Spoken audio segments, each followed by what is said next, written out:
Judges chapter 20, verse 28. He said, "Get up, let's go."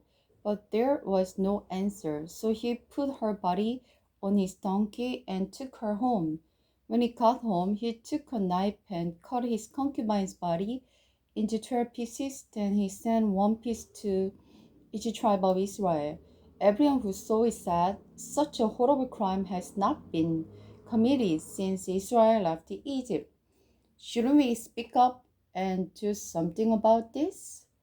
Israelites were with Benjamin, but all the Israelites from Dan to Beersheba and from the land of the Gilead came together in one large assembly and stood in the presence of the Lord and Mizpah. The leader of the older people and all the tribes of Israel, 400,000 warriors armed with sword, took their position in the assembly of the people of God. Was God reached the land of Benjamin that the other tribe has gone up to Mizpah? The Israelites being asked how this terrible crime had happened. The Levite, the husband of the woman who had been murdered, said, "My concubine and I came to the Gilead, a town the land of Benjamin, to spend the night. Some of the leader of the Gilead surrounding the house, planning to kill me, and they wrapped my concubine until she was dead. So I cut her body into 12 pieces and sent the pieces throughout the land of Israel, for this man have committed the terrible and the shameful crime. Now then, the entire assembly of Israel must decide what should be done about this." And all the people stood up together and replied, "None one of us will return home. Instead, we will draw lots to decide who will attack Gilead. 1/10 of the men from each tribe will be chosen to supply the warriors with food. The rest of us will take revenge of Gilead. For these shameful things they have been done in Israel." So all the Israelites were united and they gathered together to attack this town. The Israelites sent message to the tribe of Benjamin saying, "What horrible things has been done among you? Give up this evil man from Gilead. Can excuse them and purge Israel of this evil." But the people of Benjamin would not listen. Instead, they came from the town and gathered in Gilead to fight the Israelites. 26,000 of their warriors armed with the sword arrived in Gilead to join the 700 warriors who lived there. 700 of Benjamin's warriors were left, handed, each of the whom could sibling a rock and hit a target within a hairbreadth.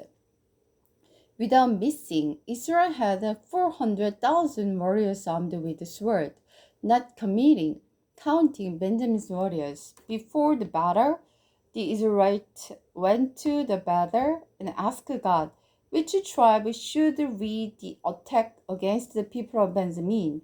The Lord answered, "Judah is to go first." So the Israelites left early the next morning and camped near Gibeah.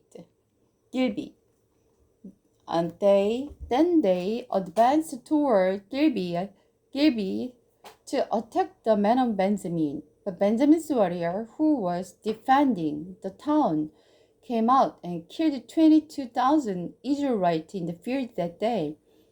But the Israelites took courage and assembled at the same place they had fought the previous day, for they got gone up to the battle and wept in the presence of the Lord until evening. Then they asked the Lord, "Should we fight against our relative from Benjamin again?" And the Lord said, "Go out and fight against them." So they went out to fight against the warrior of Benjamin. But the men of Benjamin killed another 18,000 Israelites all of whom were experienced with the sword. Then all the Israelites went up to the battle, wept in the presence of the Lord, and fasted until evening. They also brought burnt offering and peace offering to the Lord. And the Israelites went up, seeking direction from the Lord.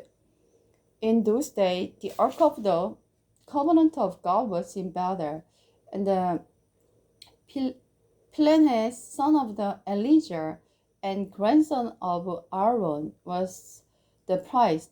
The Israelites asked the Lord, "Should we fight against our relative from Benjamin again, or should we stop?" The Lord said, "Go.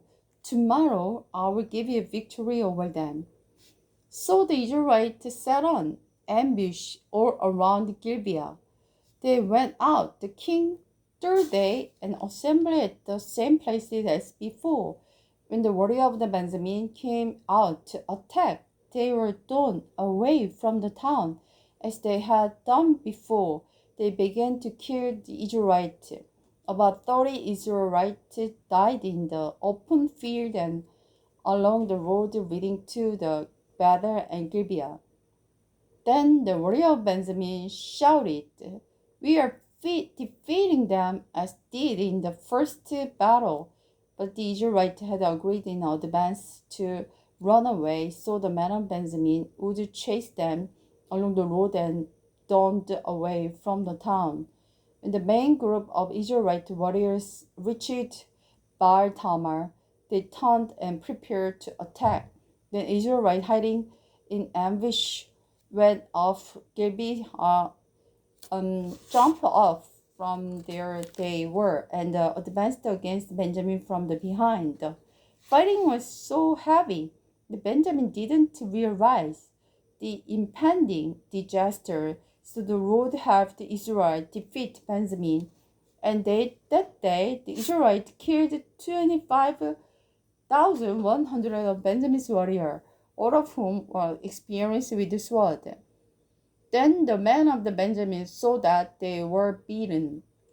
The Israelites had returned from Benjamin's warriors in order to give those hiding in the ambush more room to maneuver. Then those who in hiding rushes in from all sides and killed everyone in the town.